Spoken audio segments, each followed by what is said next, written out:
The following episode contains language and descriptions of violence and self-harm. It may not be appropriate for all listeners, but it was my life. Discretion is advised. Bam, what up? Welcome back to another episode of Roll Call with Chappy. I got a special treat for you guys, as always. I did 12 years in prison. She did 12 years in prison, but she got to go home every day. She was at California Department of Corrections. I'm going to actually let her introduce herself, so let her know your name, where to follow you and stuff, and then what the hell you did for 12 years. All right, my name is Marlena Freeman. I am currently 39 years old. I came to Arizona when I was 26 years old, and that's when I started in the prison system. Basically, you can reach me on Instagram at an IFBB Pro, another damn Leo. There you go. I was about to say, just type in IFBB because I couldn't even find her and I follow her. So type in IFBB and it should pop up. Right. So I like to get into stories of how everybody grew up. So what was childhood like for you? Where'd you grow up? Okay, so basically, I was born in Queens, New York. I left there approximately about the age of 10. I was adopted by my father's side of the family. So this is when I go to be raised in the Washington, D.C. area. So I was Why out were you there. adopted? Yes, well, Why? by family, Okay. you know, so both my biologicals are deceased. So from a young age, basically I always knew I wanted to do two things. I wanted to be in law enforcement, and I also wanted to be a bodybuilder. My brother was killed in front of me. He had his head blown off in front of me. So Stop. Yes, so I always remember thinking, I want to be a police officer and catch the bad guy, because the bad guy was never caught. No way. Right. So fast forward years later, a couple of friends of mine came out here to Arizona from Washington, D.C. as well, and they're telling me about the prison system, and I'm kind of like, why would I want to be locked in there with the bad guys? That's just stupid. Why would I do something like that? And then somehow, some way, in 2010, I came out to Arizona. I got in my truck, and I drove 38 hours by myself here. And I started February 1st with CCA, Correction Corporation of America. Now it is called feds, right? Core Civic, yes. Okay. Core Civic. Listen, to anybody that's going into corrections, forget everything that you learned in the academy. They set you up. I told you this. I used to tell officers that because I could tell. Here's the deal: when a cop would come on the yard, I could tell looking at them if they're gonna be cool or not. Yeah. If they were cool, I'd pull them aside and I'd literally tell them verbatim that. I'd be like, yo, forget everything they told you at the academy. I'll show you how shit runs here. Oh, you make sure I get my thing, and I'm gonna make sure you're cool. Straight culture shock. Yeah. In the academy, you think it's just peaches and cream. The officers are going to have your back, you know, stuff like that. Then you get on the floor, and oh my God, it is like. And they'll just send you to like a max or forward. I think like cops should start out on minimum security yards and then work their way up. You know what I mean? The yard that I was on, first they sent me to the SNY yard at first. Severe mentally ill. The sex offenders, the ex-gang members, stuff like that. That's the only people that I told them I have no business trying to motivate and inspire. So that's the only one to speak to them. I said, no, I have nothing to say to those dudes. Right, of course. I mean, because they're the rapists, they're the molesters. There's no cure for them except for. No, exactly. You know. And then they dropped me off in the GP yard. And when I tell you for the next 6 months. Night and day difference? Night and day. Oh, my goodness. When I tell you they started putting me on the GPR, so this is where you're going to be running. What kind of yard was it? It was... Like a 3-yard or 4-yard? Or? Oh, no. These are level 4s to 5s. Okay. And some of them, they dropped their points down just to get them on this yard because all of the overflow with Folsom and New Folsom and San Quentin and all that, they built a special prison way out in the mountains, Picacho Peak. Like, if you're back there for a reason. You see what I'm saying? And when I tell you the stuff that happens behind the walls are 10 times worse than what's happening on the streets, oh my goodness. Like, it was so bad. When I first came out the academy, true story, first came out of the academy, you know, the Southerners and the Northerners do not get along. Yeah. So, with that being said, so for anybody that doesn't know what that is, it's the Serranos and the Norteños, basically. Right. So, Mexican Mafia and, you know, stuff like that. It's a split. Good movie to watch. Just by living south and the others live north. Yes, of California. And they're full-blown enemies. They can't be on yards together. It is on site Yeah. with each other. So this is how I learned what they were the first week out of the academy. So of course I'm coming out of the academy. Yes sir, no sir, sir. Can you turn your hat around? Kind of shit, yeah. I'm gonna spread love. I'm going to be a Care Bear. That don't last one shift on a yard. You know what I'm saying? Literally, yeah. I'm like, sir, can you turn your hat around? F you. Yeah. Whoa. Okay. I wouldn't even respond to you. I'd be like, yes, exactly. Seriously. Sir, can you tuck your shirt in? Get out of my face. I'm like, oh wow. Okay, how do you Get these men to do what you need to do. They didn't tell you that at the academy, huh? No. When I tell you, our warden came in and he was like, he was a big Texan guy. You don't cuss at the inmates, Miss Freeman. That's you a good don't. Texas accent right there. Oh yeah, Damn. it was 6'7". Yeah, okay. Oh my goodness. And he would tell us this stuff, and you had the lieutenants and the captains, and of course they're not on the front line with us. Yeah. We're the one running the 350 inmate housing units, where there's only 3 staff per unit. And then you have the unit management. Did you have unit management? No, what's that? So it's going to be like your case counselors, the people that give you CO3s and stuff. Your CO3s, right? So they call it the unit management concept. Ours is called CO3s, but we basically. First week out of the academy, they put a brand new officer in the control center.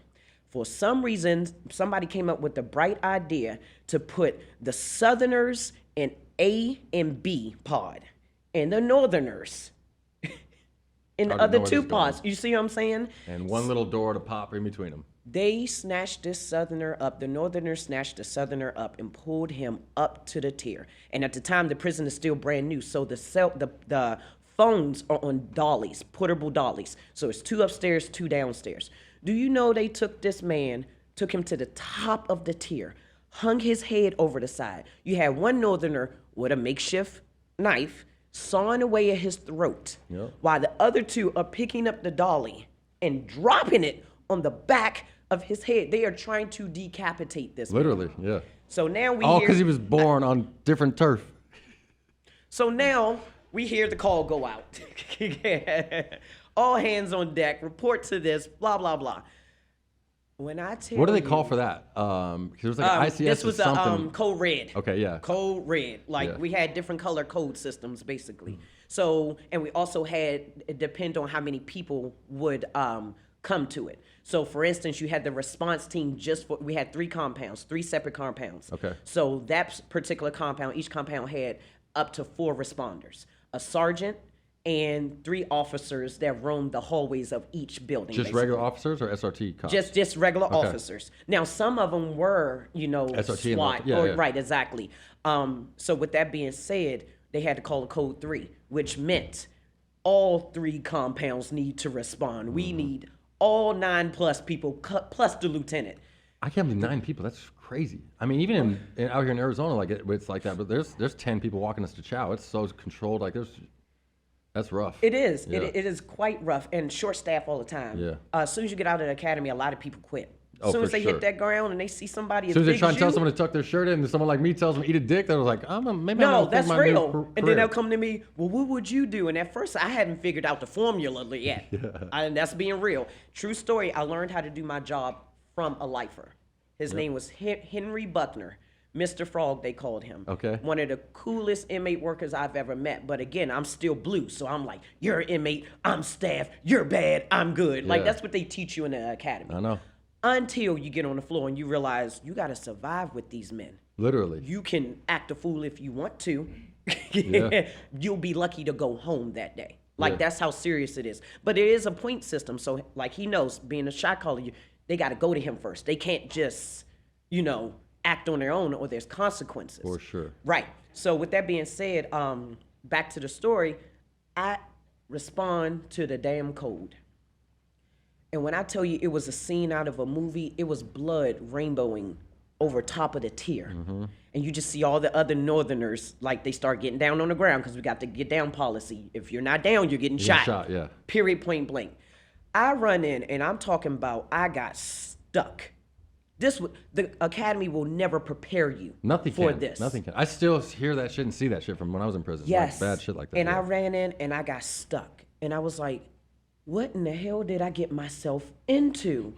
And we have something called the OODA loop, where you see it, you're supposed to process it, and then assess the threat. And then you go with your threat level, what you're gonna do. So either you can talk down, take down, shoot. They rather you go hands-on, take them down, soft hand techniques first. Then if you got to spray and shoot, that's Were you something jacked totally like this different. when you were back in? Oh yeah, I've always Okay. been, All right. because I'm an MMA fighter too. Really? Yes. Wow. So my dad basically all my life, I mean, when I say all my life, when I got in trouble, I had to go hit the heavy bag. I had to do Really? 1,000 punches, 1,000 kicks, 1,000, like, really, get my hands and stuff calloused and stuff like that.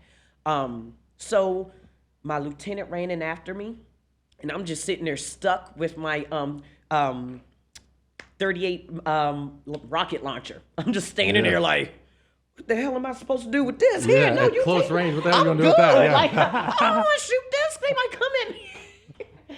And my lieutenant smacked me on the back of my back. He said, "Go to work, Freeman." And they just started shooting, and it was a scene out of a movie. But this is also when I realized, like, everything slows down for me in chaos. Okay.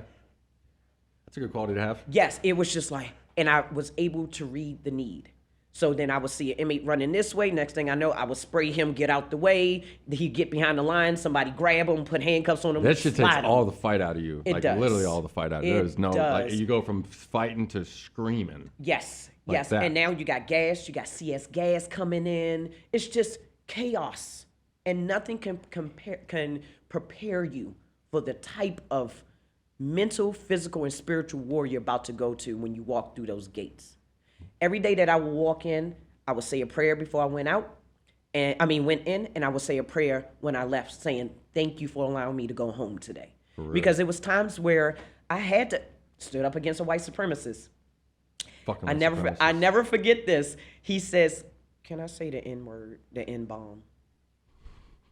I'm asking you. I'm asking permission. Okay, so with all due respect. Oh, with all due respect, y'all. You know, so he wanted me to. We had a what you call one ways and two ways. So at the top of the tier, at the top of the hour, you can go in your door. We open your door and we close it. Okay. At the bottom of the hour, we in leave or your out. doors in or out. We leave your doors open and you can go ahead and shut it.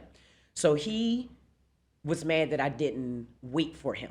I got to his door. He still wanted to continue paying cards, so I went on next to the next. He comes up to me and he was like, "You effing in bitch."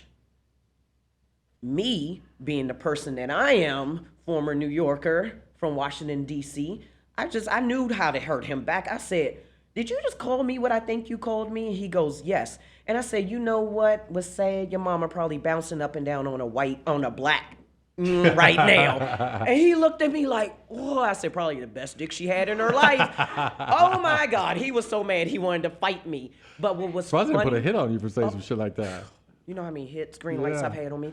When I say I'm protected by Archangel Michael, I've come out unscathed. The most I've had was 70 stitches in my hand from a guy trying to slice my throat open. He got me in my hand and got me in my back. But I Where broke you his walking arm. walking by the bars? 3:00 in the morning. Walking by the bars? So we had actual doors with just a small window. Okay. So what they would do is put bottle caps inside their doors. To So pop the when door? you go to pull on it, it feels like it's secure, but if you push it hard enough, Shove it. it comes open. So long story short, I'm jumping around to all these different stories because No, it's it's close so to what we want. much. Yeah. I want, and I was in prison for 12 Right. years, so I know that everybody else wants it. Look at right, Roger. exactly. Roger can't even sit in his seat. He's on the edge of his seat right now. Long story short, I intercepted $10,000 worth of black tar heroin, cell phones, and chargers. Ouch. So we have in this prison out here, we have what you call sand By traps. the end of your sentence, when that stuff's happening, are you like really thinking like, do I even want to find this shit? No, Honest. because I was in it in the beginning Yeah. until Because I know there's cops in the end, like towards the end of the sentence, like especially if you're 10 or 12 years, those cops are like, they could see that shit and he's like, there's no way in hell I'm even acting like I saw that shit. They keep walking. You know know what I'm saying? It's what? not even worth the drama.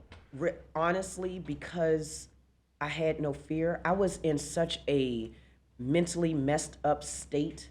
So backstory about me, I'm a 2-time rape survivor. Wow. You know, so Real quick, I didn't want to cut you off with No, the no, prison go stuff, but so both your parents are deceased. passed away early? Yes. Can you talk a little bit about that? Because I Sure, feel like a don't lot mind. of I'm a people wide have given open up book. on life about that stuff too, dealing with tragedies like that from a young age. Yeah, wide open book. So both of my parents were, addicts to crack. When the crack epidemic came out in the late 70s to the 80s, unfortunately, black communities, white communities, all the communities were affected by it, but especially the black community. So with that being said, like I even have a slight form of dyslexia, you know what I mean? Because of my mom using crack and stuff like that. I grew up in somewhat of an abusive time as well. So I had family members that would tell me, you're going to be just like your crackhead mom. You're going to do this. You're going to do that. So I went times 10 to not be like my parents, basically. So I always knew I wanted to be in law enforcement, but I never considered going into a prison, especially let alone on the West Coast. I never even been on the West Coast until I literally drove 38 hours straight from DC to here. Wow. So with that being said, when I got here, I was in a situation prior where I was still around with my rapist all the way up to 26 years old. So it was one of those things. Can you tell me? I want to keep some things quiet because I want to protect siblings. I'm going to leave it like that. But it was one of those things where I had to fight. I constantly had to fight to keep this person off of me. So when I finally picked up a knife and was like, I'm just going to kill you now. I'm done. I don't care if I go to prison. It was one of those things where once I got up and left, I never sought help. So now I'm in this headspace where I don't care about my life. I just want to get away though. So now into the prison system. And you don't know you're about to go to spiritual warfare. Every type of demonic presence is a cesspool, and it's amongst the staff and the inmates. It's not just the inmates. Matter of fact, the staff are worse than the inmates. A lot of times. That's real. That's why I left, because of the staff. So when you get in there and, and I'm like, I want to do good. I want to do better. And I'm telling you, one day it just clicked for me. This one black inmate, I got tired of being so respectful and never getting respect back. When I say I lost it on this asshole, I jumped up on a table and I tried to jump on him. Like I was done. I was so done with this little black boy. I wanted to choke him out. And he's just looking at me, and I never forget this. Inmate by the name of Thumper. He was head of the Peckerwoods. It's a good old prison name, yep. And actually, I was actually cool with Thumper because I helped him with some family situations. So we actually built rapport. Yeah. I built rapport with all the shot callers because I realized there's more than one way to skin a cat. Yeah. And I don't want any paperwork. So what I'm going to do is, hey, one of your boys done disrespected me. So I'm coming to you and letting you know, if he continues, I'm about to come wipe your house out. Or I'm going to go to every shot caller and wipe their house out until y'all handle this goddamn problem. I learned that the tough way at first too. Yes. But then at the same time, I was always firm, fair, consistent. They knew I did my job. If you needed what you needed, I was going to give it to you, no matter what. Because at the end of the day, we all got to coexist together. For sure. And a lot of these officers that are retired and then they try to come into corrections and they have that false sense of security of that badge, that gun, and that bulletproof vest. And shout out to my old lieutenant, Mahia. He used to always say, you have to have verbal judo. You got to be good with your mouthpiece. You got to be able to talk a big monster like you down. Like, you know what I mean? And I remember Mr. Henry, Mr. Frog came up to me. And I was yelling, screaming at one point.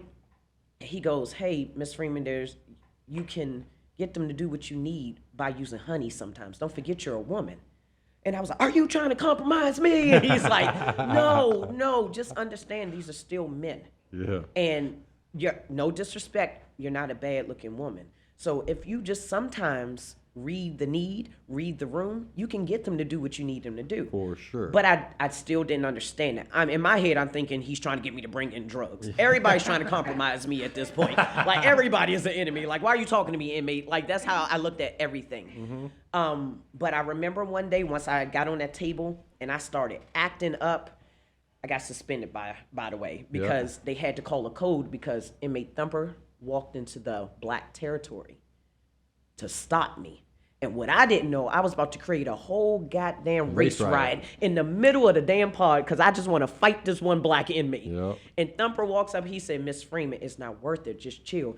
And I just said, get your white ass away from me. And he just looked at me, he backed up. He's like, oh, she's tripping. And then next thing I know, I got shot in the ass. They called a code because the bubble officer is seeing this. They see all the Hispanics backing away, closing their doors, and you see all the white boys standing up. Now you see all the black guys standing up. And I'm so That's how quick it happens, stuck in trying to fight this black inmate. I am standing on top of the table. And next thing I know, I got shot in the ass with the pepper ball gun. You know what a pepper ball gun is. Was that on purpose? Or? Oh, yes! No way, your own people shot you? My lieutenant shot me in the ass. He's like, shameless, I'm gonna shoot her Right, too. he just got to shooting. I was like, what the fuck was It that? hurts, huh? Sorry. I jumped off the table and I had a golf ball the size, like this huge on my butt. And then it was bruised, like it spread it. It was absolutely horrible. But he pulls me down. Nothing happened, thank God. They quelled it. I got to the warden's office. They suspended me, blah, blah, blah. So a couple of days go by and I come back and I'm like, sir, can you please turn your head around? Yes, ma'am. Can you tuck your shirt in, sir? Yes, ma'am, I got you. Hey, can you guys, I got to clear the walk. You got Officer Freeman. And I'm like, what's going on? Why is there, we about to have a riot. They're too nice. What's going on? So inmate Buckner comes up to me and he goes, you show them how crazy you can get. They understand crazy. They don't, you got to understand where these men are coming from. They're coming from the hood. So they don't understand please, thank you. They don't understand respect, morals, and values. They understand, roughness. For sure. So you spoke their language, and when they saw that you have that button and you have no problem with fighting one of them, they honestly don't want that smoke. Yeah. And I was just like, so I had to act ignorant just to get respect? Yeah. That's ass backwards. But then I realized at the end of the day, I am in a prison. These men are they're criminals. They like the crime life. They don't want to be blue collar. They like what they do at the end of the day. Literally. So once I started really intertwining with the inmates, talking to them, the ones that I got to, like back to the one that, I said the, kind of nasty stuff to me. He said something nasty to me. He came to me later. He said, Miss Freeman, can I talk to you? I said, why? So you can call me another N-word again? He goes, no, just chill. Can I talk to you? And I was like, what? He passes me this passport size picture, small, and he carries it in his shoe. He passes it to me. Again, I think he's trying to compromise me again. So I'm like, what is this? Like, this is instructions on where to pick these drugs up. It is his wife and child. And guess what color his wife was? Black. Exactly. He had the swastikas, the white power, everything. Most of these are so fake, it's not even funny. They're Exactly. But with the prison system, you have to be with your own, especially with the California inmates. Like, we had a white Crip hit the yard, and they told him, the white boys told the blacks, he hit this yard, and he doesn't come to us like he's supposed to. It's an automatic go. Yeah. We're going to kill him. Because here's the deal. The blacks, they're not going to deal with that shit. They don't want to put some of theirs away just because you want to run with the blacks. You know what I'm saying? And like, you're just chopped liver. And their numbers are low, You're especially liver, on this side, too. Their numbers are low versus on the East Coast. What are they? So do you know, my prison out here was over 50% white. Yeah, so... Do you know what they are? So basically, the prisons that I were in, it was actually majority Hispanic. Yeah. Obviously, being the West Coast, too, majority Hispanic, a lot of natives. The whites had the second highest numbers, and then the blacks. Okay. So then you had the others that ran with them or whatever have you.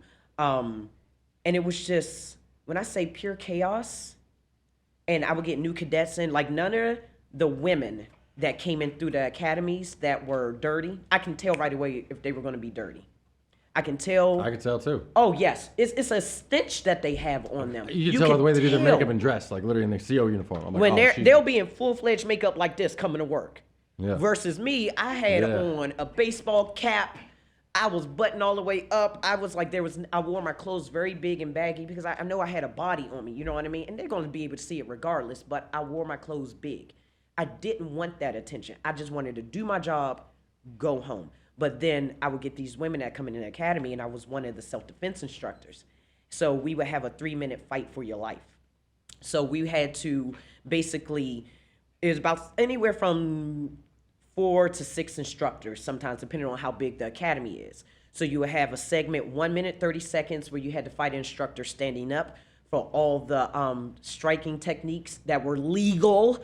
And then you had a second instructor at the 1 minute, 30-second mark, who would take you down to the ground. So it's supposed to simulate what's happening? Yes, being jumped by inmates, basically, because no one fights fair, pretty much. So I was one of the few sergeants that can fight some of the men and the women.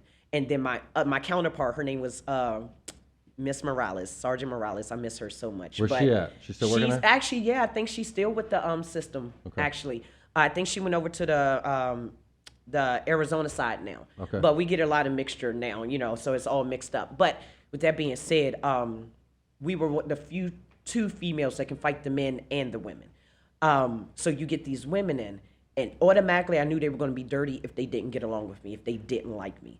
When I say I stayed under investigation by these girls, they were always writing paperwork on me because I was mean to them, because I held them accountable. I'm like, you're not here for a date. These men are going to use you. You are going to be the prettiest thing they've ever seen, even if you're a -2. Yeah. Listen. Well, there is a thing called prison hot. It's called prison hot. Thank you. Oh, my goodness. There for sure is prison hot. Like, you want your self-esteem you take through the roof? Yeah, if you go take work in a prison. You take a 2 and put it in a SEAL uniform and you're in things, she turns into a 9. Go work in a prison. You feel so sexy and loved. Oh my goodness! And I'm talking. I was gonna make a joke where you're like, I was making my uniform bag. I was like, oh, we got plenty of time to imagine what's under that shit. I know. Trust me, I know. I was telling Christina a story how, you have with predators. And with inmates, with anybody in the world, they bank on you being quiet. So what ends up happening is they say little sly things to you and see what your reaction is going to be. So they fish, basically. So I've always said it's like you got to throw a few things out there, and it's like it could go real bad real quick. But if they don't bite on that shit, you're good. There you go. So I couldn't have said it better myself. So basically, I'm running chow. I'm standing at the door. I'm on the inside of the door, and I'm waiting for A pod to go, B pod, C pod. So I'm standing there. And this inmate, he's at the microwave, and it's a good 350 inmates. Like, it's a lot of inmates in this pod.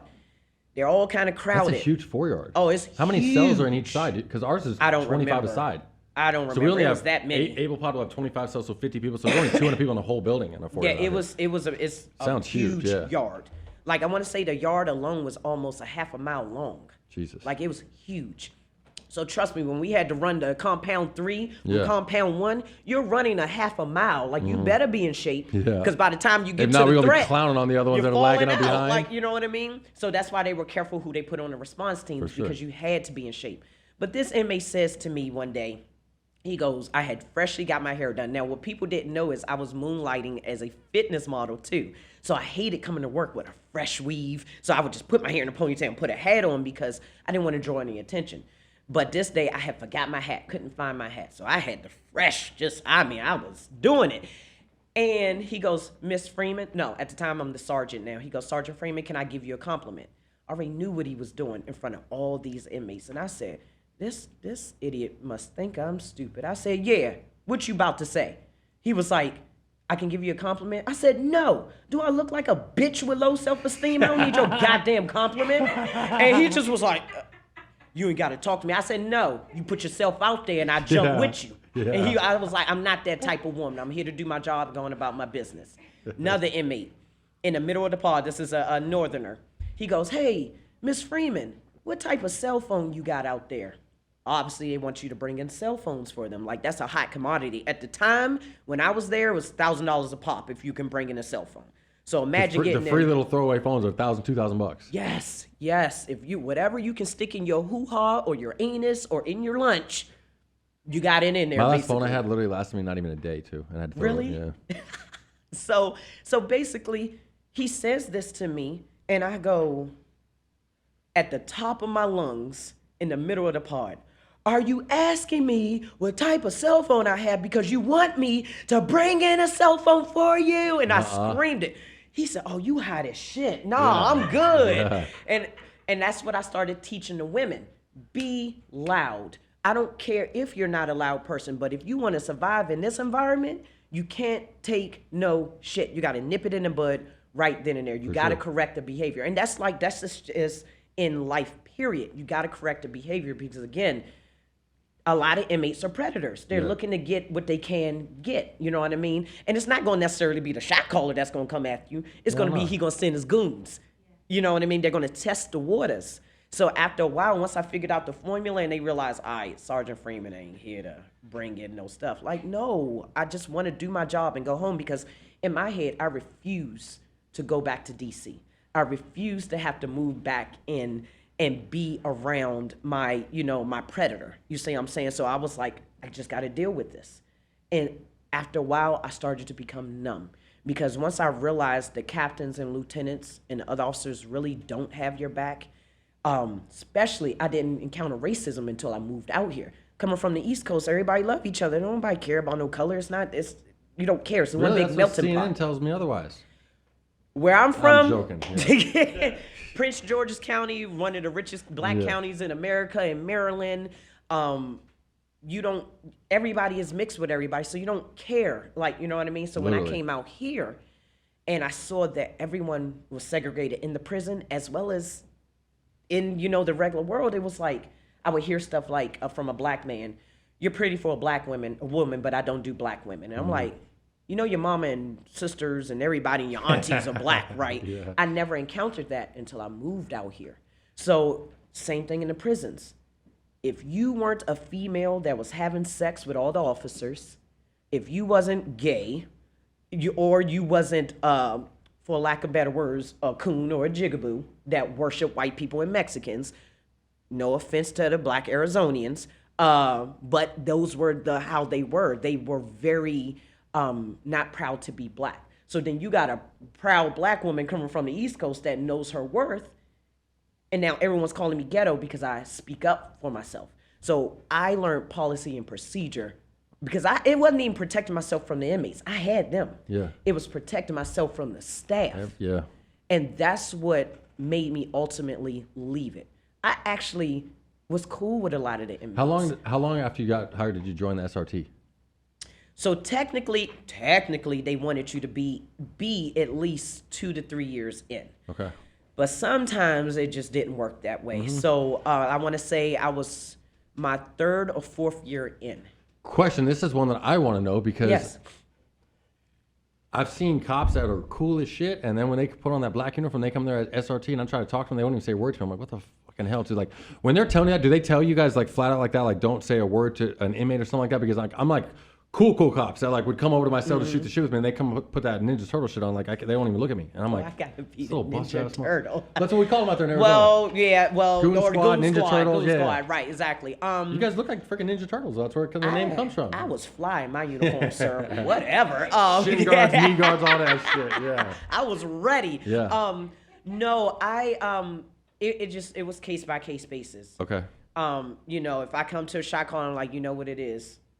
And they'd be like, all right, Freeman, you got it. Like, Yeah. I was always respectful. Now, if you step out of line, I Yeah. got to step out of line with you. For sure. You see what I'm saying? But, and when I tell you I ran it, at one point in time, I was the only female on the 30-man team. Yeah, for sure. Because you're only one or two. Only, yes. Arizona's And the same then, way. right, exactly. And I was determined I wasn't going to be the weak link. So in my head, again, I'm only 26, 27, 28 at this time. So in my head, men are strong. They're stronger than women. So I got to really up my game. Overcompensate. And come to find out, I wasn't the weak link at all. Not even close, probably. Not even a little bit Yeah. close. Just my presence alone, some of the inmates will start acting right. If I give them a look, they be like, here come this crazy bitch. Yeah, because I'm going to take my radio and hit you in the back of the head with it. Like, I started getting, like, crazy like that. And when you have no regards for your own life, that makes you very dangerous. For sure. So I'm a female and the thing is about coming into corrections, you either got to be a bitch or you're going to be compromised. For sure. There is no middle ground. You can't be nice and sweet because they take that kindness for a weakness. They prey on that. Another true story. I had an inmate named Noggle. I'll never forget this. He played on my sensitive side. He comes to me. He goes, my wife is about to go to prison. Our daughter drowned in the tub, 6-month-old. Ooh. He said, I need to talk to her before she goes to her trial. He didn't have no money to get on the payphone. So I said, you know what? Come on into my office. I'll make the call. So I put him on speakerphone, and this man is crying his eyes out. He's on his knees crying, talking to her. Now, it is a no-touching inmate zone, period. And I broke policy and procedure, and I put my hand on his shoulder. And I started praying over him. All right? This is my human side coming out. I am no longer Sergeant Freeman. At this point now, I'm Mickey. And I'm praying over him, and he's crying, and he's rocking. I hear her. She's crying, and he said, it's going to be okay, babe. I love you. We're going to ride this out together. So after everything was done, to his CO3, I sent the email, hey, I let inmate Nago have a 10-minute phone call to this number, to this person, covering my bases. That CO3 comes in the next day. He said, Sergeant Freeman, can you report to my office? So my number was 318. That's what my fitness business is named after, too. So he's like, 102 to 318, 45 my office. And I'm like, okay. So I'm thinking, obviously, he's going to talk to me about the phone call. He goes, you might want to sit down. And I'm like, nah, I'll stand. He said, please sit down, please. And I'm like, okay. So I sit down. He goes, that inmate pleads you. I said, what you mean? He goes, he wanted a television. So he gave his wife permission to go turn a trick. And her smart idea was to put the baby in the tub while she is in there sucking dick. Excuse me, y'all. Sorry. No, you're good. But this is the conversation. Yeah. The fury that went through me, I almost lost my job that day because I went looking for him because now you played on my soft side. Your kid is dead because you wanted a goddamn TV. You deserve everything times 10 that's coming to you. You and your stupid wife. Yeah. So, fast forward. Now I have no compassion for anybody now. Now I'm just stone cold bitch. Inmate comes to me, hey, Sergeant Freeman, can I stay out after lockdown? I need to make a call because my mother works late and I just found out I have cancer. I said, why didn't you call her during the day? Y'all been up since 5:0500. Why didn't you call her before? He was like, I had this, I had that. I said, you'll have cancer tomorrow, call her tomorrow. And walked on out the pod. But that's how they turn you after a while because they manipulate you. It's all a manipulation game. It's nothing but narcissists. It's nothing but a lot of just mind games. And if you're not sound, my sponsor clearly agrees with you. Hey, sponsor. Why did I hear the word narcissist? I felt like the whole room looked at me. Are you a narcissist? No, but I've been called that before. Ooh, just by a couple. You got narcissist No, just a tendencies? couple of bitter women that I had to tell I'm not in love with them anymore, so they didn't like that. Well, at least you were straight up real That's what I with said. them. Yeah, Marissa, I'll Jesus. take that because I just left a narcissist. Yeah. Oh, God. I'm thinking about Marissa Listen, right now. Jesus. No, I'm going to save you right now. I just left a narcissist. Like I was telling y'all. So did I. I just got blamed for being one, but I left the narcissist. But you're a Jesus. narcissist calls other narcissists. Other people narcissists. Trust me, I know that. Yes, it's a whole There's even an manipulation Instagram mind game. page talking about narcissists. Oh, listen, my whole TikTok is about narcissists and narcissist behaviors. I went from 7,000 to almost 18,000 in under 2 weeks. Yeah, there you go. Because a lot of people are going through that, you know what I mean? And a lot of people don't even realize they got narcissist parents, they got narcissist spouse, bosses. These people are just cuckoo. Like, you know what I mean? Sure. But to save face for him, I just personally left a narcissist. I was the fiance, and come to find out, I was with a sex ring of bodybuilders, and he was having sex with all the girls on the team. And when I tell you they're coming out the woodwork and telling me, hey, we've been having sex ever since y'all started dating. Hey, I've been having sex too with him. Hey, he got illegitimate kids he don't even take care of. One kid name is Remington. He's at least 4 or 5 years old. And this is literally right after I got my IFBB pro status. So 3 weeks hit and I said, God, please reveal. And one thing God gonna do, when you ask for something, be careful of your wording because he don't play. I said, and I don't need a 111 or a 222. Don't send me another butterfly or bird that don't speak no goddamn English.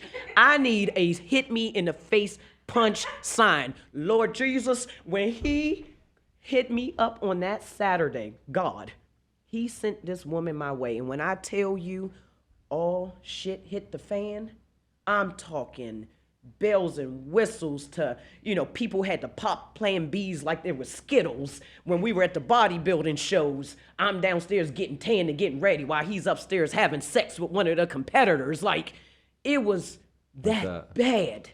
And I said, you know what? I ain't gonna be quiet about this. I'm not gonna protect him. You know what I mean? And You've been through some shit in your little life. that's just the iceberg. Yeah. Like, literally the iceberg. And I'm only 39. Thank God I don't look like what I've gone through. Same here. Like, right? Here, Thank God. Oh, you my probably wouldn't have came on my goodness. podcast. Right, exactly. So, but I thank the Department of Corrections for everything I went through because it made me strong. It made me wise. Like, when I tell you, I'm one of those females that I'll walk anywhere by myself and don't even think twice about it. My head is always on a swivel. You know what I mean? I know, like my women that I train, I walk them to their cars. Like when I tell you, I've had times where, and I teach self-defense, you know, against predators and stuff like that. If it wasn't for corrections, if it wasn't for me being there for 12 years and going through the hell that I went through, I wouldn't want to repeat that part of my life. I can honestly tell you that. But I'll never change it for the world because it made me, I mean, look where I am. This is a blessing to be able to get out here and tell a story like this. And then a lot of people look at me and they think something totally different because I'm pretty. I'm a pretty bitch. Like I'm pretty. Like I know I'm pretty. But at the end of the day, I earned my beauty. You know what I mean? Sure. Because all my life I had somebody always trying to stick their penis in me that didn't belong there. At the age of 5, I was repeatedly raped. I left in a crack house for 2 days. Damn. And was repeatedly raped. So I have endometriosis because of. What's So it's pretty much, you know, some women have periods, they shed skin, the uterus wall. That same skin is on the outside of the uterus. So it's just big clumps. So our periods are times 10 and it's crippling. And it's to the point where sometimes I can't even get up and walk because the muscles and everything that's happening down there contracts. Think of catching a hamstring cramp right here or ab cramp right here.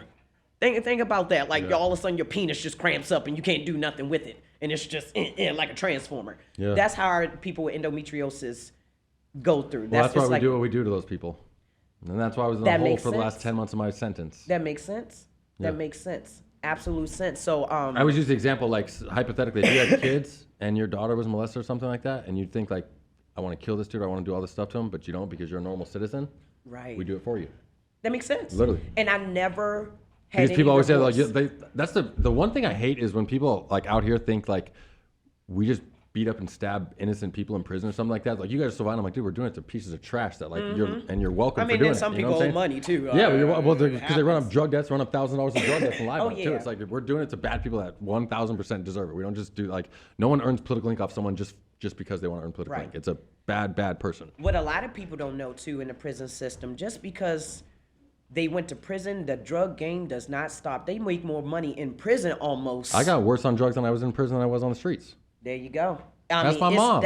It's that prevalent in there. See how she rolled prostitution. Right, they got prostitution. They got hooch, pruno, makeshift, and they make it out of the most gross stuff too sometimes, like old hot dogs and this is so and they'll have botulism. You heard of that? I'm going to tell you something just because I want to see your reaction off this too. But since we're talking about compromised staff, do you know I was in a full blown relationship with a CO for 9 months. I can believe it. Like my mom met her and everything. Ooh, I can believe it. I can believe it. Well, I mean, no offense, I told you you're attractive, you're handsome, and then on top of that, you have stature. So, of course, women like men with stature, no matter whether they're inside of prison or outside of prison. I had a good stretch, so I was eating street food. Like my mom would come up to visit, drop off food to her, so I'd get food brought in every day, cell phone, sack, everything, like nonstop. Oh yeah, you was living a life. Lasted about 9 months. And then what happened? She got caught? They didn't catch us. Just too many people were telling on us, though. So what they did is they shipped her to another complex and gave her like a shitty job on the complex, and then put me in the hole. So they didn't fire her? Never fired her. Because most girls would have got fired and got a federal charge. See, Arizona's weird. They have to find proof, and nothing. They could never prove it. They have to be pregnant. Well, here's what I told her. I was like, here's what they need. I know for a fact, and this was my coaching when I first pulled her. So I was like, yo, just so you know, before it gets there, because this isn't going to go forever. Like sooner or later, someone's going to tell us, they're going to come jam us up. Like you just got to know this.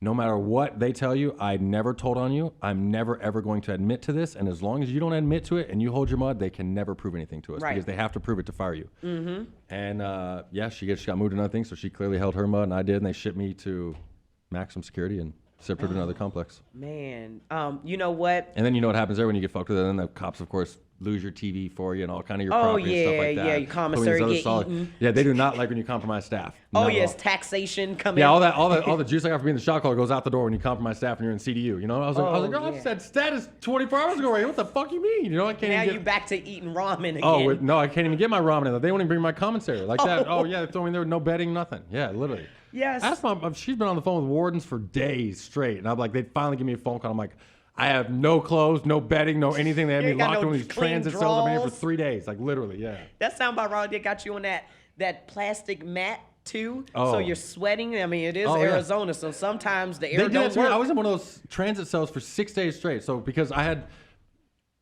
I've gotten put in the hole the month before that for another predator package, which means I get you for calling shots on people. Yeah. I beat that investigation, so I get to go back to the yard. During this time, though, I had gotten one of the porters didn't know my stature from the hole, and so there it's like I'm coming from a 4-yard to the CDU, right? Okay. There's one complex detention unit for the whole complex. There's like a 1 yard, a 2 yard, a couple 3 yards, a couple 4 yards. So the dude's on a 2 yard, right? Yeah. A minimum security yard. Yeah. I'm like, I don't care if you're black, Mexican, whatever the hell you are. Like, when I tell you to fucking pass shit for me or do whatever, like, you're going to pass shit for me. You know what I'm saying? If not, I'm going to put a hit on you to your yard, like, literally. Right. And you're going to pass it, not even know that you're passing the hit to your yard for me. And he don't do nothing. He won't come over near my cell. So I end up just, like, berating this dude through the door. You know what I'm saying? And then try to put a hit out onto the yard. I get caught doing it. He straight up runs up and goes and tells me. So I get, like, I beat the investigation. When I go back to the yard, then they call me to the warden's office, and I get 2 A tickets, which are like the most severe tickets, like threatening and threatening, intimidation, and all that conspiracy to yard. commit a Class A felony in prison. And I'm like, what the hell? This dude like straight up goes and tells me. So then I go back to the hole 2 weeks later for another investigation for another shot that I called on somebody. And now this time I'm banned from going to that CDU, so I can't even go to the hole. So they took me into the transit cells. I don't know if you guys have those, but it's like, there's like 2 cells that'll be down a long hallway that no one goes near. There's nothing in there. And I was in there for 6 days straight. And then they come over there and then they say that this is no joke what they did to me. They say my mom called and said that I had a cell phone in my holding cell and to come shit sell me. So then they come up, they pull me out of this transit cell. I don't even have anything except my boxers. And then I'm literally like, what are you guys doing to me now? You know what I'm saying? And they're like, well, your mom just called and said that you had a phone in there. And I was like, you know that's a lie. you're fucking joking. I was like, so hear me, where am I going? They're like, we're gonna go take you to the boss chair. And I'm like, the boss chair is a big metal detector chair. You sit on it, you can tell if you have a phone up your ass, you can tell whatever you have. The whole thing, I'm like, this is a setup. Like, straight up. I'm like, I'm not excited to see what's going to happen, but I'm like, what this the is hell are they going to do? Right, exactly. I go there, and I'm not even joking. I don't even get near the chair, and this thing starts beeping going like crazy, of course. And I'm just like, is that thing going off? And they're like, oh, yeah. They're like, why don't you just give us the phone you have? And I'm like, you guys can't be fucking serious. I was like, I'll go get butt naked, and like you could wand me with one of those things. Like literally, I'll get butt ass naked for you right here in front of everybody. And they're like, no, it already went off. They're like, nope, it already went off. So then they take me and put me Never mind all their metal on them. Oh yeah, and then they take me and put me in a 4x4 cell with only a plastic chair, and the cop sits out right from you. Yes. And whenever you need to take a shit, watch. You shit in a bag right in front of the cop while he watches you, and they make sure you don't have a phone in your shit. You have to take, inhumane. and you don't get out of there until you shit for them 3 times. And it can't be a little pebble. Oh, you have to shit 3 times. It got to be a log. Trust me, I am traumatized from it because I was the only sergeant that didn't gross me out. Yeah. I would go, they'd be like, Sergeant Freeman, can you 45 medical? I'm like, God damn it. And all the other male sergeants being pussies don't want to go back there. So then after a while, I get the same thing. And they put these inmates in a padded cell.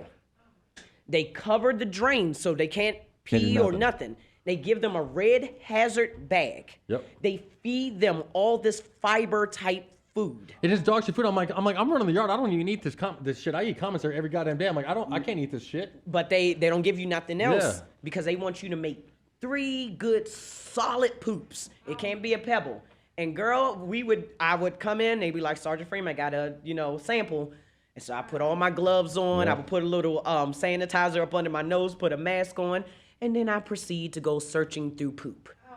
Yes. And then I find 1 baggie, 2 baggies. Then I would call a code. We need a lieutenant to the back of medical. Contraband has been found. Or a cell phone. Do you know an iPhone was up somebody's ass one time? So apparently I had a youngster that had 3 phones keyed at one time. So there's several pockets in the anus. I don't know. It's like you really can maneuver some stuff up there. Girl, I know. But this is how it is. So I had a Cheeto, which is like homosexuals, fit 15 pouches up her ass. 15 pouches. You said I still called her? Yeah. Hence the prostitution. Pouches of tobacco. Yes. They're like quarter rolls. 15 of them. Damn. Yeesh. Somebody really cleared that airway for you. Good Lord. Maybe that was too much information for you guys. It hasn't been that quiet here for a while. But you know what? True story. This is one thing that pisses me off about the prison system. Inmates get room, board, clothing, 3 meals a day. It may not be the best food, but they get 3 meals. But in schools, better food than a lot of those lames get anyways on the streets. Right. In the schools, kids don't even get food. If they don't have lunch money, they don't get it. Same thing with medical care. They put $5 H&R in, and next thing you know, they got free AIDS medicine, they got free hepatitis medicine, you got free dental, the whole nine. So, fun fact, I don't want to offend anybody. So, somebody that is transitioning over to a female. Okay, there we go. You ain't sure about offending any of those people. Right. Well, so long story short, this one comes in and has boobs. Okay? And no one wants to pat her down.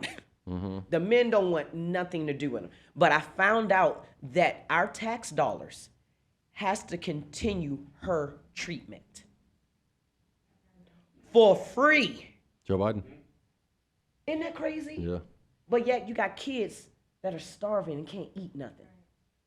Yep. Do you know it costs $800 to house an inmate a day?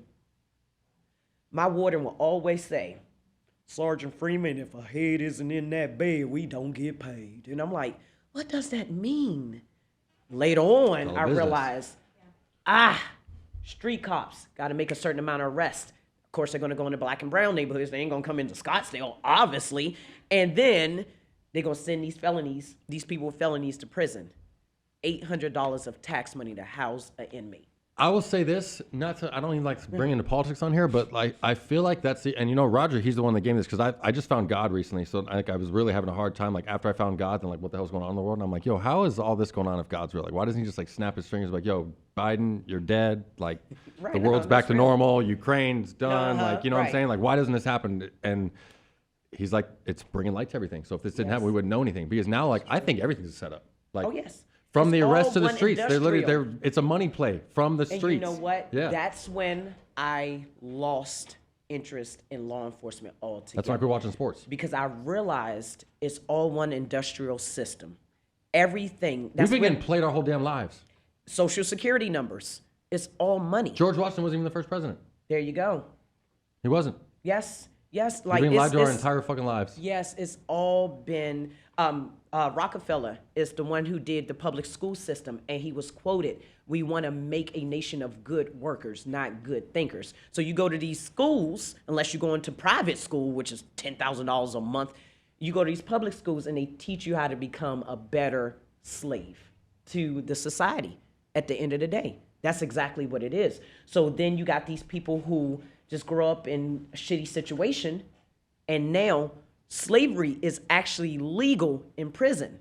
This is why there's slave labor in prison. So they're making houses and clothes and stuff, and they might get 10 cents if they get that. Well, that's my point. They want you arrested from the streets because the government's making money off how much they're going to pay slave for you labor, to sell your work. Yep, exactly. And these corporations, they pay them 25 cents for an hour, and then the corporations, they're not getting charged 25 cents for the worker. Who knows what they're making? Exactly. And they probably both split it behind closed doors. And then on top of that, like, I made a good salary for me being a single woman with no kids. And that's real. The cost of living here in Arizona is 10 times cheaper than living in the nation's capital. So I made a good living. However, they still didn't pay us enough for what we had to go through. Hell no, they Being didn't. on the front line, when they call a code, I've been jumped by 12 Mexican men. I've been kicked in the back of the head. What's the worst thing that you saw in there? It's something that like still sticks to you to this day pretty bad, because I have one incident that still sticks to me really bad. The scream of a man being raped. I was gonna say there's a scream of it, but not being raped. That scream, I can't get out of my head. Yep. That is one. And another thing that happened that made me realize I can't do this no more. This is towards the end, and this is why I left. We had a riot in 2000, I want to say 17 or 18. It made the national news. It said one guard went out. I was the one guard that went out. So it hit CNN and everything. I had I thought you said it was on the news. Huh? I thought you said it was on the news. You know what the hell I mean. Anyway, so it made all the shots today. I don't care. So I had cracked ribs because I got jumped by 12 Hispanics. One kicked me in the ribs while I was on the floor tussling with two. I had one locked between my legs and I had one in a headlock. Meanwhile, an officer discharged her OC spray too early and she sprayed the line. So I'm fighting blind. So it's like having shards of glass in your eyes. Yeah, literally. Right. With burning hot shit. Ooh, okay. Just to tell you how hot the police spray is. A jalapeno, just don't quote me on this, a jalapeno is like 500 scolio heat unit. Yep. Our pepper spray is 2 million scolio heat units. Yeah. It's oil based. It just instantly turns you from fighting to screaming. Like it takes every little bit out of you. And it's a delay too. I've seen one person in my entire prison sentence that held through with that, and it was a dude that got his patch for the Aryan Brotherhood, and he was stabbing this dude right by the rec fence, and like I think he stabbed him 120 times. Woo, and was meant that. and was literally stabbing him so bad they're spraying him with this stuff, and he has his arm around this dude, and he's stabbing this dude like this. He has him like bare wrapped up by the rec field fence, and he's literally telling the cops, "Stop spraying me! I'm not going to stop stabbing him." So he finally he made the cops stop spraying him, so he'd stop stabbing him. He's the only guy that could go through that stuff. They're just dousing him in this stuff, and he's literally yelling at them, "Stop spraying me! Or I'm not going to stop stabbing him." You know, we have one prison next door called Saguaro, which is the Hawaiian contract. And you know, them men are strong. They're docile, they're calm. But them Samoans, once you piss them off, I was gonna say, yeah. I have seen them kick open seg doors. Yeah. Just to scare the officer. That's how strong they are. And these are like heavy weighted metal doors. And they'll just kick them open just to scare the officers. They were the only ones that we would spray and be like, "Please, Lord, let the spray work on them," because that's, And then if we had to cell extract them, oh, Jesus Christ of Latter-day Saints. It was like, that's the only time I'm like, you can't even fit that many bodies in that cell. I don't want to go in here and get this big man, like we might get hurt. And then. Because you can only come in 1 or 2 at a time. Oh my goodness, especially, oh my goodness. And the thing is, if you got incompetent people with you on your 7-man extraction team, and that inmate get past y'all and get out the cell and is running around, now it's a circus. Now we look stupid. Now we're running around this inmate that's in his drawers, and we run around trying to tackle this inmate to the ground. When I tell you corrections is not for everybody, it is not for everybody. But yes, the spray alone, usually, and it's oil based, so you can't just use water to just wash it off. Stays in there, yeah. It just, and if you're allergic to it, you start bubbling, blisters. Like it can be some permanent damage to you. Mm-hmm. But yeah, it got crazy in there with me, and I just said, you know what? I saw that it was the Hispanics against the blacks, and we're in the chow hall. It kicks off over a towel. I remember this was at 07:35 in the morning. I was coming from the armory, and I had to get a cell phone for my lieutenant because all communications went down. So I'm in the armory checking out a cell phone for my lieutenant. So I'm coming through the back dock. I'm going through the kitchen, going through shipping and receiving. And at 07:35 in the morning, Code 3, lockdown. Everybody to the armory. Everybody to the armory. In the morning. Oh my goodness. I walk out to the yard, and it was a scene out of a movie. You just see everybody fighting, and it was just like, what is happening? I hear my lieutenant, "Sergeant Freeman, get your team. Come to the chow hall." Him, and I remember our shipping and receiving officer, his name was Officer John Doty. I loved him so much. That man had one tooth in his head, but he was so cool. Coolest guy ever. And they got trapped in the chow hall. Now, prison politics, you always have a battle buddy. One white is with one white, one black was one black. You never walk alone unless you're a shot caller. I mean, you're a shot caller. Ain't nobody gonna touch you, really. So there was 6 black inmates, 3 elderly, 2 on walkers, 1 on a cane, and 1's just old. And then there's 3 younger ones waiting for them to finish their food. For sure. I guess they didn't get the memo that a whole riot is happening against the Hispanics and the blacks. And the doors closed. So now you got my lieutenant and this officer trapped in the chow hall. The whole chow hall jumped on these 6 men. And they beat them to a bloody pulp. Yeah. I mean, a bloody pulp. So when my lieutenant said, "Sergeant Freeman, get your team, get in here, get us out." I get to the door. They already put tissue paper over the door, so I can't. I know. This is what did it for me. And I said, I can't do this no more. Yeah. I walk in, and it was like a sea of blood. And this is where my PTSD came in. This is literally when it started kicking up. Sea of blood. So the Cambos with the Kool-Aid and the water and the coffee mixed with all their blood. So my lieutenant, they weren't after staff at that time. So my lieutenant was able to push all the inmates to the back, but they got their heads wrapped up. They took their shirts off because they know Goon Squad is about to come. So that would get your shirts wet and stuff like that. It helps a little bit. A little bit, just enough for them to maneuver a little bit. Yep. But I get in, I call Central Control. I said, Central, what is on the other side of this door? They say, you are clear to breach. We go in, I hit my hard left. I start going down. My team spreads out, all guns pointing at the inmate. I'm stepping over these inmates. I get my lieutenant, I get Officer Doty, we get them out. And then the team closes the door. And I look and I'm like, what are y'all doing? There's inmates on the floor and they're dying. One inmate, I was hanging out. Yeah. And they looked at me like, we not going back in there. For them? I said, Central, pop door B100. I went in there and I said, let me get them out, y'all. I said that to the inmates. And I grabbed them one by one. And I started dragging these inmates out and put them on a walk by myself, covered in their blood. I didn't care. One of my officers got brave enough, and he came and he started helping me. I started pulling them out one by one, one by one. We was able to get them halfway to medical, and somehow, some way, some of the Hispanics got out of one of the enclosures. And they said, Sergeant Freeman, if you bring them this way, we're going to kill them. And I said, well, you know what? You're going to have to go through me then. So I stepped on the other side. And the guy looked at me and I said, I don't care if I die today. And he just looked at me like, are you serious? And my lieutenant said, no, Freeman. And he got in front of me. The team came, backed them up, was able to get them back in. Each inmate had to get medevaced out because they were that. Yeah. And I couldn't even recognize their faces. That's how mangled they were. For sure. So over time, so I had to come back in.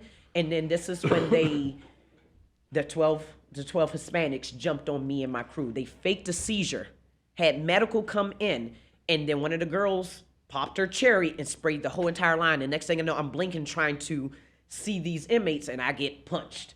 And now I'm tussling with these inmates. Again, I'm an MMA fighter, so I'm used to fighting. So I have one in a headlock. I got one locked between my legs. I'm on the ground, and one comes. Everything he had with a work boot, steel-toe work boot, right in my ribs. I didn't feel it. Adrenaline's going or whatever have you. Next thing I know, I feel somebody dragging me out of the cage. I turn around and I start swinging as hard as I could. It was one of the officers and I knocked him out. And I said, put my back against the wall. I can't see. Put me against the wall and have somebody stand on me. So I was able to blink enough that I was able to see again. Being Goon Squad, we train in that stuff all the time. We would run up the mountains in our mask.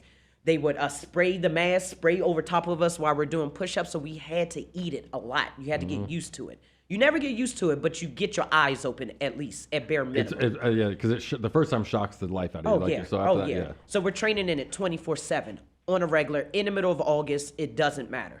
So after the weeks go by, I had to go to the hospital. My warden came and snatched me. He goes, you're going to the hospital. I said, I need to make sure this is quelled first before I go to the hospital. And they said, you're panting. We can see that your lung might be punctured. You got to go to the hospital.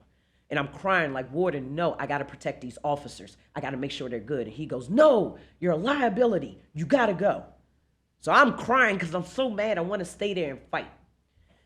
Fast forward, weeks go by, and I'm looking at the footage from the chow hall. And I see them start jumping and beating on these inmates. And I'm recognizing there's inmates that they've shared cigarettes with. They're inmates. A lot of the dudes that I've had to get, like I would go from being friends with them to just like coming up from behind them and just. Yes, yeah. and they're playing basketball with these guys, football, and I'm kind of like, I don't get it. So one of the inmate workers that I was cool with, that was gay, he came out to me so he could be himself around me. And I went to him and I said, hey, I got a question for you. Why did everybody jump on the blacks like that? He goes, prison politics is always us against the blacks. I said, why? He goes, I don't know. That's just how it is. I said, so there's no rhyme or reason? He goes, no.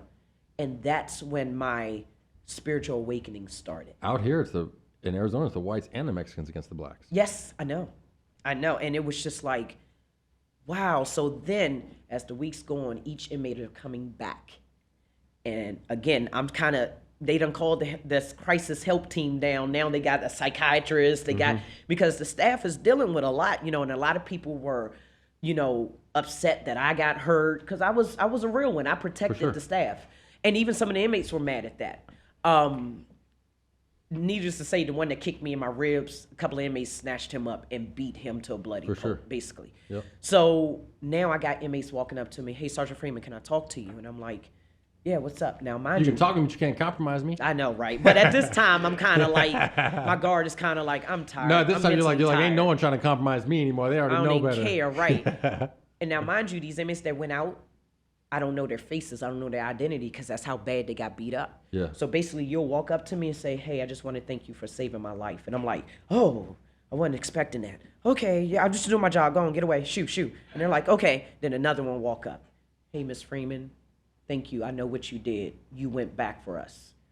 You are forever my guardian angel." I'm like, "No, we not. I don't need no thanks. I had to do my job." Mm-hmm. And it kept happening. Until one day I broke down on the walk.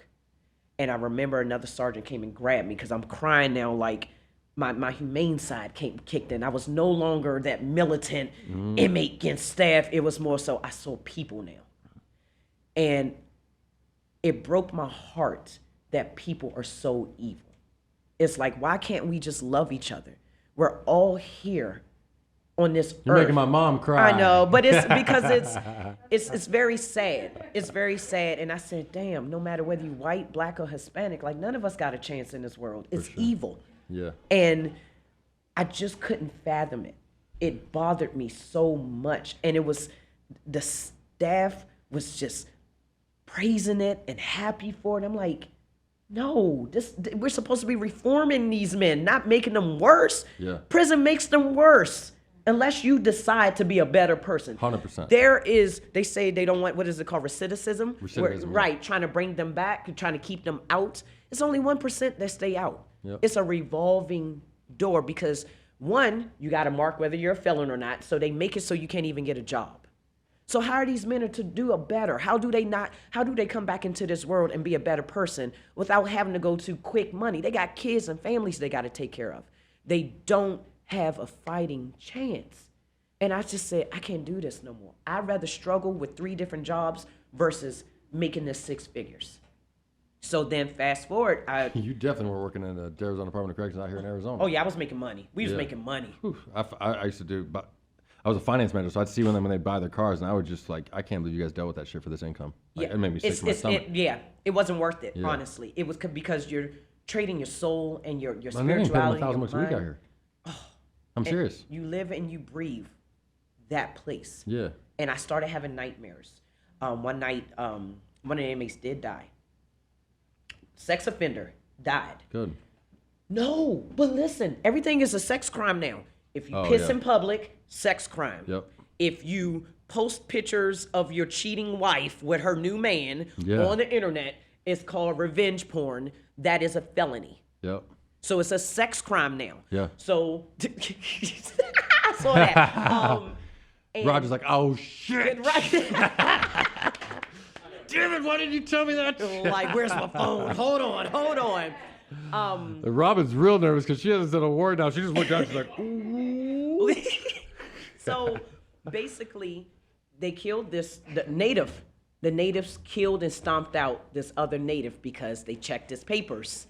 He ain't think he did a sex crime because he posted a picture. And they stomped him to a bloody pulp and killed him. Yep. So now, this inmate's death is on my mind. I'm feeling bad about that. Then I get into a situation where I'm home. And this, again, I had spiritual gifts. I started awakening. So I started hearing spirits. I started seeing spirits. I started feeling things. Now, they have already diagnosed me with PTSD. So I'm like, I hear Sergeant Freeman, help me. And I open my eyes, and there's a bloody inmate sitting on the edge of my bed. Now, in true cop form, I sleep with my gun under my pillow. So I grab my gun, and I'm like this, and it disappears. I get up, I turn on all the lights, so I'm clearing the house, going around corners, like ready to shoot somebody, and no one's there. And I realized, like, oh, God, you need help. Something really is happening to you right now. That place has taken a piece of your soul. It's now a part of you. And I couldn't fathom that anymore.